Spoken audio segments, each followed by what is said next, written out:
இந்த நாளிலே நாம் கர்த்தருடைய சமூகத்திலே கர்த்தருடைய வார்த்தை கேட்கும்படியாக நாம் அவருடைய சமூகத்திலே கூடியிருக்கிறோம். வேதம் சொல்லுகிறது, சகல பிரஸ்தாபத்தை பார்க்கிலும் அவர் வார்த்தையை அவர் மகிமைப்படுத்தி வருகிறார்.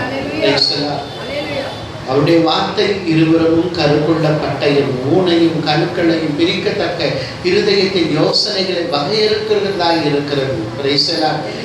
வாசிக்கலாம். சங்கீதங்களின் புஸ்தகம் 139 அதிகாரம் 1 வசனத்தை வாசிக்கலாம். கர்த்தாவே நீர் என்னை ஆராய்ந்து அறிந்திருக்கிறீர். இது சொல்லப்படுகிறது தாவீதின் சங்கீதம் என்று சொல்லப்படுகிறது. தாவீது எழுதின சங்கீதம். தாவீது இப்படியாக கர்த்தரை பார்த்து சொல்லுகிறார், கர்த்தாவே நீ என்னை ஆராய்ந்து அறிந்திருக்கிறீர். அதுக்கு பிறகு நீங்கள் வாசித்தா அவர் சொல்றாரு, உட்கார்தலையும் எழுந்திருத்தலை நீ அறிந்திருக்கிறீர், என் நினைவுகளை எல்லாம் தூரத்தில் இருந்து அறிகிறீர், நான் படுத்தாலும் நடந்தாலும் என்னை சூழ்ந்திருக்கிறீர், என் வழிகள் எல்லாம் நமக்கு தெரியும் என்று சொல்லுகிறார். அதில் நாம் பார்க்கிறது அவர் என்ன ஒரு தெளிவான ஒரு காரியத்தை சொல்லுகிறார் என்றால், கர்த்தாவே நீ என்னை ஆராய்ந்து அறிந்திருக்கிறீர். நம்ம எல்லாவற்றையும் கர்த்தர் ஆராய்ந்து அறிந்திருக்கிறார். நம்முடைய இருதயத்தை ஆராய்ந்து அறிந்திருக்கிறார். நம் வாழ்க்கையை ஆராய்ந்து அறிந்திருக்கிறார். நம்முடைய செயல்பாடுகளை ஆராய்ந்து அறிந்திருக்கிறார்.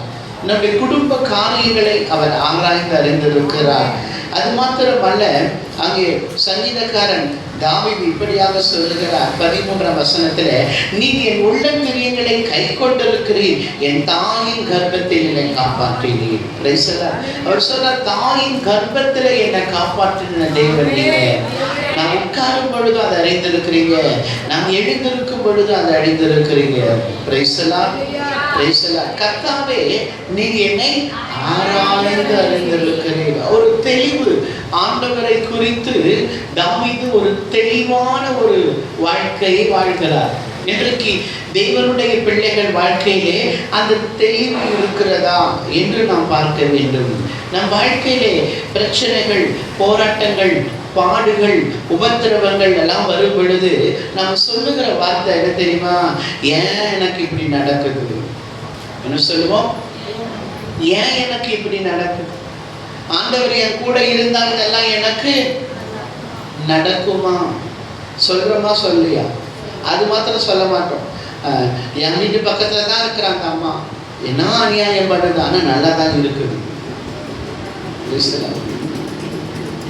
இப்படி தேவனுடைய பிள்ளைகள் வாழ்க்கையிலே போராட்டங்கள், பிரச்சனைகள், பாடுகள், உபத்திரவங்கள் எல்லாம் வரும் பொழுது நாம் ஆண்டவர் மீது ஒரு திட நம்பிக்கை உள்ளவர்களாய், அவருடைய வார்த்தை மீது ஒரு நம்பிக்கை உள்ளவர்களாக இருக்க வேண்டும்.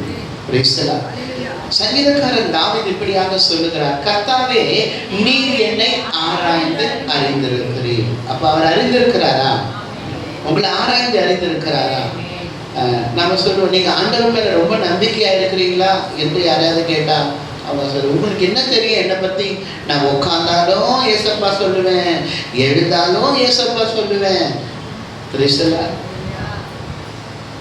எதனா சண்டை வந்தா கூட அவருக்கு தெரியும் சொல்லுவேன். எதனா சண்டை வந்தா பைக்ல உள்ள தூக்கி ஓடி வருவேன்.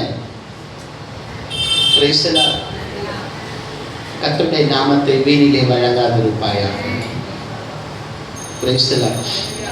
இங்கே தாவீது ஒரு தெளிவை வைத்திருக்கிறார். ஆண்டவர் மேல் அவர் ஒரு எப்படின்னா ஒரு வெளிப்படையான ஒரு தெளிவு தாவீதுக்கு இருக்கிறது. இன்றைக்கு தேவனுடைய பிள்ளைகளுக்கு அப்படிப்பட்ட ஒரு தெளிவு வேண்டும், அப்படிப்பட்ட ஒரு ஞானம் வேண்டும், அப்படிப்பட்ட ஒரு வெளிப்பாடு தேவன் மீது தேவனுடைய பிள்ளைகளுக்கு இருக்க வேண்டும்.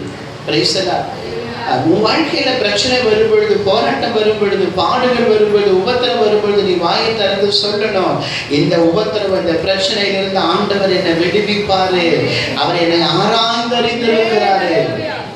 இப்படிப்பட்ட ஒரு தெளிவு நமக்கு இருக்கும் என்றால் நிச்சயமாய் கர்த்தர் நம் வாழ்க்கையிலே நன்மைகளை செய்கிற தேவனாக இருக்கிறார். நம் வாழ்க்கையில சந்தோஷமாய் இருக்கும் பொழுது, நிறைய உள்ளவர்களாக இருக்கும் பொழுது, ஆசீர்வாதங்களை பெற்றவர்களாக இருக்கும் பொழுது நாம் கர்த்தர் மீது அவருடைய வார்த்தை மீது விசுவாசம் உள்ளவர்களாக இருக்கிறோம்.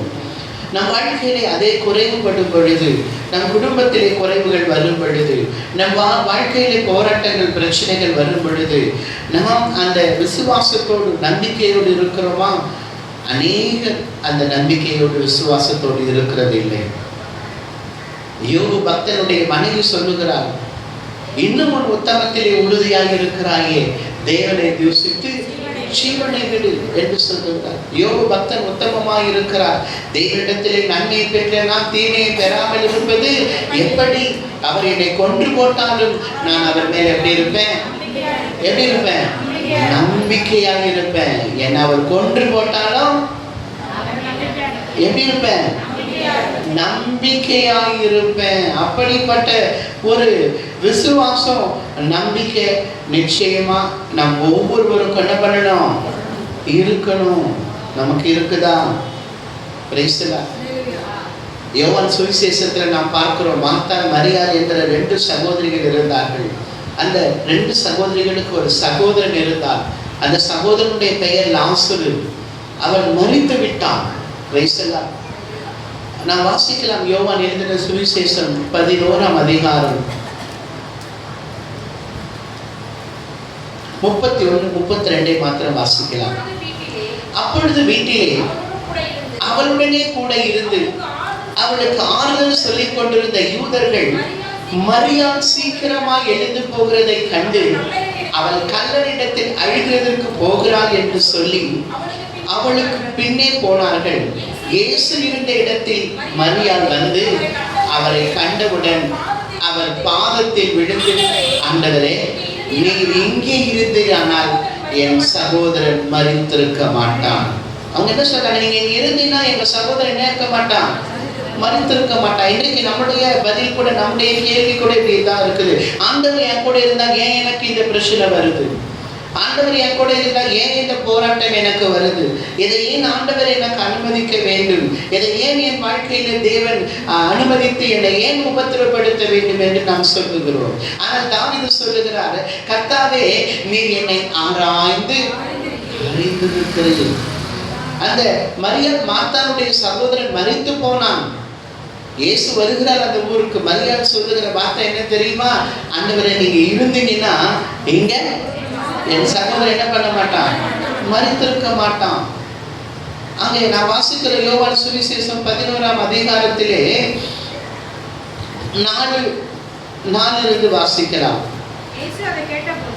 இயேசு அதை கேட்ட பொழுது, இந்த வியாதி மரணத்திற்கு ஏதுவாயிராமல் தேவனுடைய மகிமை விளங்குவதற்கு ஏதுவாய் இருக்கிறது. தேவனுடைய குமாரனும் அதனை மகிமைப்படுவார் என்றார். இயேசு மார்த்தாளிடத்திலும் அவருடைய சகோதரனிடத்திலும் லாசருவிடத்திலும் அன்பாய் இருந்தால் அவன் வியாதியாய் இருக்கிறதாக அவர் கேள்விப்பட்ட பொழுது தாம் இருந்த இடத்திலே பின்னும் 2 நாள் தங்கினான். வியாதி சொன்ன இயேசு என்ன பண்ணிருக்கணும்? உடனே ஓடி இருக்கணும். இங்க நாம் பார்க்கிறோம், இயேசு மார்த்தாளிடத்திலும் அவருடைய சகோதரனிடத்திலும் லாசருவிடத்திலும் எப்படி இருந்தாரு? அன்பாய் இருந்தாரு. அப்ப அன்பாய் இருந்தா என்ன பண்ணிருக்கணும்? அவர் வியாதியா இருக்கிறாருன்னா என்ன பண்ணிருக்கணும்? உடனே போயிருக்கணும். இயேசு போல 2 நாள் இன்னும் லேட் பண்ணாரு. Praise the Lord, praise the Lord. அதான் தாவீது சொல்றாரு, கர்த்தாவே, நீர் என்னை ஆராய்ந்து அறிந்திருக்கிறீர். Praise the Lord. என் வாழ்க்கையில எது நடந்தாலும், அது தீமையாக இருந்தாலும், தேவன் என்னோடு கூட இருக்கிறார். அவர் என்னை ஆராய்ந்து அறிந்து இருக்கிறார். அந்த தீமைகளை நன்மையாக முடிய பண்ணுகிற தேவன் என்னோடு கூட இருக்கிறார். அங்கே மரியாள் சொல்லுகிறாள், என்ன சொல்லுகிறாள் என்றால், ஆண்டவரே, நீங்க இங்க இருந்தீங்கன்னா என் சகோதரன் என்ன பண்ணியிருக்க மாட்டான்? மரித்திருக்கவே மாட்டான். லாசரு வியாதியா இருக்கும்போது இயேசுக்கு என்ன போயிடுச்சு? செய்தி போயிடுச்சு. அங்கே நாம் வாசிக்கிறோம், மார்த்தாள் மீது, மரியாள் மீது, லாசருவின் மீது இயேசு எப்படி இருந்தாரு? அன்பாக இருந்தார் என்று நாம் வாசிக்கிறோம். ஆனா இந்த செய்தியை கேட்டவுடனே நாமளா இருந்தா என்ன பண்ணிட்டு இருப்போம்? ஞாயிற்றுக்கிழமை சர்ச்சு எதிர்ச்சி எல்லாத்தையும் விட்டுட்டு மூட்டை முடிச்சு கட்டின்னு போயிட்டு இருப்போம். Praise the Lord. இன்னமும் நம்ம போய் உயிரோட எழுப்புற மாதிரி. Praise the Lord. ஆனா இயேசு அந்த இடத்துல 2 நாள் தங்கினார். அவருக்கு எல்லாமே தெரியும். அவரை நம்புகிறவர்கள் வாழ்க்கையிலே, அவரை விசுவாசிக்கிற பிள்ளைகள் வாழ்க்கையிலே தீமைகள் வந்தாலும், அது லேட்டா வந்தாலும், அவர் லேட்டா வந்து அற்புதம் செய்ய அவர் வல்லமை உள்ளவராக இருக்கிறார். தேவனுடைய பிள்ளைகளை ஆண்டவர் நிச்சயமா ஒரு நாள் என்ன செய்ய மாட்டாரு, கைவிடவே மாட்டார். நியாயப்படி பார்த்தா லாசரு வியாதியாக இருக்கிறார் என்று சொன்ன உடனே இயேசு என்ன பண்ணியிருக்கணும், ஓடி வந்திருக்கணும். ஆனா அவர் என்ன பண்ணல, இருக்கிற இடத்துல இன்னும் 2 நாள் லேட் பண்ணாரு. 2 நாள் அங்க இருந்துட்டாரு, 2 நாள் பிரயாணத்துல போயிட்டாரு. அப்ப எத்தனை நாள் ஆயிடுச்சு, 4 நாள் ஆயிடுச்சு. அந்த சகோதரர் சொல்றா, இயேசு சொல்றாரு அவன் உயிரோடு எழுந்திருப்பான் என்று இயேசு சொல்லுகிறார். உடனே அந்த பெண் சொல்றா, ஆமா ஆண்டவரே, கடைசி நாள் எல்லாரும் உயிரோடு எழும்புவாங்கன்னு சொல்றாரு. ஆண்டவர் சொல்றாரு, நீ விசுவாசித்தால் தேவனுடைய மகிமையை காண்பாய். அப்போ அதோட இந்த பெண் நிறுத்தி விடவில்லை, அடக்கம் பண்ணி 4 நாள் ஆயிடுச்சு ஆண்டவரே, 4மே என்று சொல்லுகிறார். 4 நாள் ஆனா என்ன, 40 வருஷம் ஆனா என்ன, கர்த்தர் உன் வாழ்க்கையில செய்ய நினைக்கிறது அடையலாம். இன்றைக்கு உன் வாழ்க்கையிலே நீ போராட்டத்தை சந்தித்துக் கொண்டிருக்கலாம், பிரச்சனைகளை சந்தித்துக் கொண்டிருக்கலாம், பாடுகளை சந்தித்துக் கொண்டிருக்கலாம். இன்றைக்கு உன் குடும்பம் ஒரு சூழ்நிலையிலே கடந்து கொண்டிருக்கலாம், பற்றாக்குறை என்கிற ஒரு சூழ்நிலையிலே வாழ்ந்து கொண்டிருக்கலாம். ஏன் என் வாழ்க்கையிலே கர்த்தர் இதை அனுமதித்தார், எனக்கு எதற்கு அனுமதித்தார் என்று கேட்காதே. கர்த்தர் உன் வாழ்க்கையிலே எதை செய்தாலோ நன்மையாக செய்வார். அதைதான் தாவீது சொல்லுகிறார், கர்த்தாவே நீர் என்னை ஆராய்ந்து அறிந்திருக்கிறீர். நான் உட்கார்ந்தாலும் தெரியும், நான் எழுந்திருந்தாலும் உனக்கு தெரியும், நான் படுத்திருந்தாலும் தெரியும், சமுத்திரத்தின் ஆழத்துல போய் நான் அங்க தங்கினாலும் அங்கேயும் உங்க கை இருக்கும். அப்போ என்ன சொல்லப்படுகிறது, தேவனுடைய வார்த்தை, நம் தேவன் நம்மோடு கூட இருக்கிறார். சேனைகளின் கர்த்தர் உன்னோடு கூட இருக்கிறார். யாக்கோபின் தேவன் உனக்கு உயர்ந்த அடைக்கலமானவராய் இருக்கிறார். உன் வாழ்க்கையில என்ன போராட்டம், பிரச்சனை, பாடு, உபத்திரவம் நடந்தாலும் நீ சோர்ந்து போகாதே. உன்னை ஆராய்ந்து அறிந்திருக்கிற தேவன் உன்னோடு கூட இருக்கிறார். நீ உட்கார்ந்தாலும் அவருக்கு தெரியும், நீ எழுந்திருந்தாலும் தெரியும், நீ படுத்திருந்தாலும் தெரியும். என தாயின் கருவிலே உன்னை அறிந்த தேவன். தாவீதுக்கு இருந்த அந்த நம்பிக்கை, விசுவாசம் இன்றைக்கு தேவனுடைய பிள்ளைகளுக்கு தேவை. நாம் மரியாதை பார்க்கிறோம், அது விசுவாசம் இல்லாமல் பேசுகிறார்கள். ஆனால் தேவனுடைய மகிமை லாசருவின் வாழ்க்கையிலே வெளிப்பட்டது.